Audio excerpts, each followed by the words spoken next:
As Europe continues to battle the energy crisis, Germany is finalising plans to introduce gas price caps. The unilateral move is part of the country's €200 billion package to limit the impact of inflation.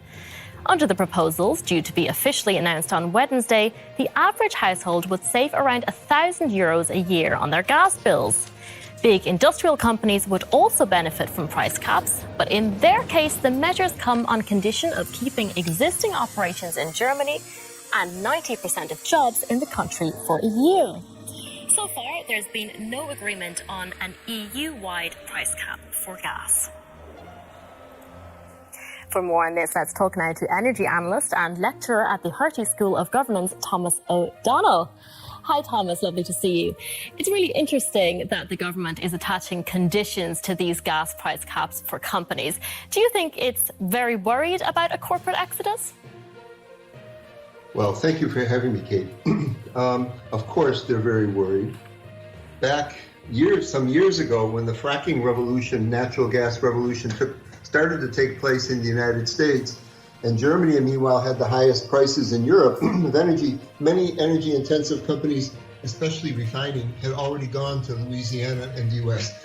And now, with an energy war versus Russia and the complete cutoff by Russia of all the gas supplies that Germany particularly relied on so heavily, it is a very serious situation. Yes, and they don't want to give money to companies if the company is going to take it and leave right away.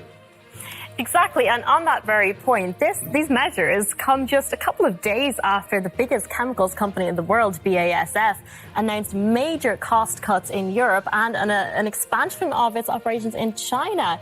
Do you think these measures are going to be enough to prevent other companies from following suit? Well, no, I think they'll take their lead from BASF. Look, German government policy, not only Merkel, but before, is BASF policy. There's no difference between it. BASF owned part of a major oil gas field that Gazprom controlled up in Urungoi. They got a significant amount of the gas that came through Nord Stream 1 as owners and only paid transmission and taxes. This was central to their business plan, cheap Russian gas. And just like certain politicians pushed this very hard for years, contrary to the advice of Eastern European countries, of people in Brussels and in the United States, it has happened exactly what they warned. Putin has weaponized it, and BASF is in a big crisis. It's not clear how they're going to escape this. They're building a big plant in China, which people are warning them, this is another potential geopolitical mistake. So we've got quite a lot of factors at play here. Now, managing gas prices is one thing, but with a recession looming, what else do you think the German government needs to do to keep companies afloat? Well, you know, there was a BID, the German Federation of Businesses, did a survey a couple months ago, and they found something like a third of companies were actually fearing that they might become insolvent, go bankrupt, and at least 60% saw a very difficult situation. Look, companies will go bankrupt. It's an energy war, and Germany, prepared very poorly for it. And there's an energy war, and there will be casualties. So the question is, how much will taxpayers say we need to support some of these companies that will go bankrupt and are going bankrupt? And how will that take place? Will they see that as fair?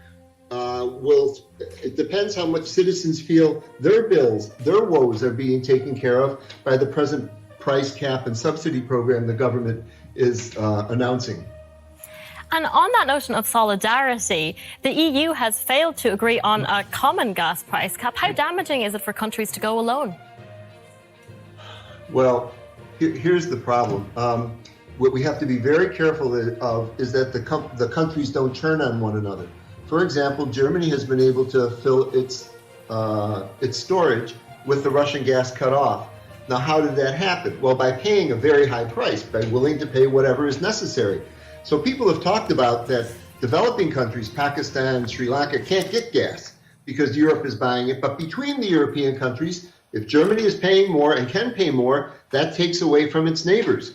So if we start going into a bit of a price war between the companies, the problem is if some countries cap the price of gas, that means that the gas will go somewhere else if there is more available. And that sets up an unpleasant competition, you could say. So this has to be sorted out at the European level. We need a common policy. We do indeed. Thomas O'Donnell, thank you very much. Of course.